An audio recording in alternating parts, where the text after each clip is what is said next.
What's up, YouTube? A little sneak peek as to what it is that I am doing here. So I've already done a time-lapse video of what I've started doing. And what is it that I have started doing? Well, if you watched my previous video as to what was in the box, kind of give you a hint as to what I was doing. So had a coolant leak and had to start doing teardown to look into what was going on. So I have already, removed the valve cover and timing covers from both sides of the engine. And I have removed the camshafts and adjusters from the right side or passenger side of the engine. And unfortunately, it looks like it's already bad news. So I'm going to have to order some more parts from FCP Euro. It looks like I'm going to need at least one intake camshaft and a couple lifters here. So let's take a quick look at what we got here. So this lifter right here is actually pretty decent, all right? This one right here, you can see no coating almost whatsoever in that centerpiece right there, and you can actually feel that it's rough to the touch. And then this thing is just freaking disastrous. Look at that. It's absolutely disgusting.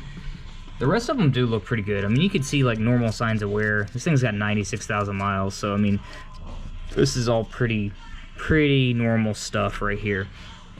Definitely going to be ordering 2 lifters right here, and because of this I'm gonna have to replace both, or excuse me, not both, but at least one intake camshaft, and I'm gonna show you why. We're gonna look at the exhaust first.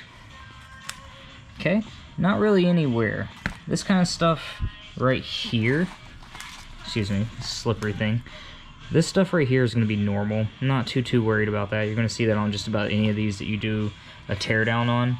But see how like the tips of these lobes are all shiny, look really nice, right? Don't see anything out of the norm. And same thing right here, right? Nice and shiny, nothing crazy, and boom, look at that ugliness right there. So same thing as with that one really bad lifter. Got some nasty wear, and same thing, you can feel it. It's all pitted, metal's actually wearing away. This first one's starting to get there. So yeah, definitely stay tuned, check that video out.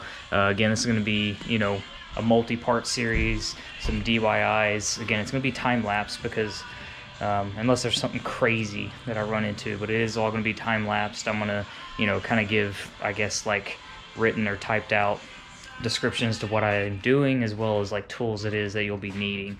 So stay tuned. What's up? Alright, so I got the other side taken apart, finding all kinds of fun stuff. I did forget to mention while I was doing the intake manifold, or removing the intake manifold, looks like somebody had been in there at some point in time, because I found a couple no-no things. So one of which being, oh, sorry, other side. So, something crazy happened right here. Look at all that. It's like the somebody over tightened it or got water in there. I don't know what in the world happened. Looks like somebody put an M80 in there and it blew up. So I gotta look into seeing what I can actually do about that. May have to replace the intake manifold. Hopefully not. Kind of already fed up with this now at this point. But also found, this one back bolt for the intake manifold was kind of just sitting in there. What kind of fun stuff is that? So I'm gonna give it a shot and see if I can actually wiggle this thing out with like a pick.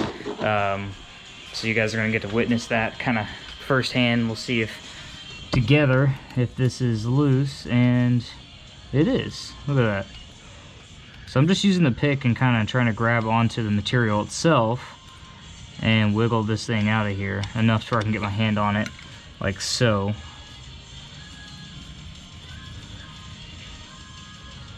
So these are aluminum bolts. They are torque to yield, so they're a one-time use bolt. But it was literally just sitting, the bolt head was just sitting. Look, see, it's still just sitting right there. But they are aluminum bolts. They are really soft, incredibly lightweight. If you guys have never felt like aluminum bolts or worked on European cars, it's kind of amazing the first time you put one in your hand. So these obviously are going to be getting replaced regardless, and go into our little trash pile over there. The fuel injectors. Fuel injectors look real nasty, real clogged up. Otherwise, what I'm going to do is do a disassembly. That'll also be a DIY. video, and this light just keeps dying. So funny. It looks like, get a light. Use a trusty old phone light here. It looks like we're going to be replacing both intake cams. So we have wear on both of them. You can hopefully see wear there, wear there.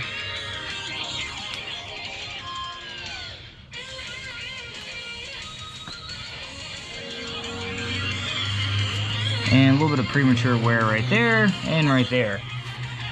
What's crazy is we got more visible wear on the intake cam on the driver's side of the engine with not as much apparent lifter wear. You know, I mean, just looking at it, there's three that are actually really bad on here. Whereas if you look at the passenger side, I mean, look at that right there. That is terrible. Terrible. And same thing too, the material completely, you know, wearing away. Now, upon closer inspection, it looks like I'm gonna have to do some exhaust camshafts as well, because these are just barely starting to eat through those layers of coating. And I don't know that you can see it actually on the video itself, but it's kind of like a gobstopper. There's like 4 or 5 different layers of coloring right there, and those are just all the different you know, like heating treatments, all that kind of fun, you know, engineering stuff that goes into making these. I'm gonna go on to FCP Euro.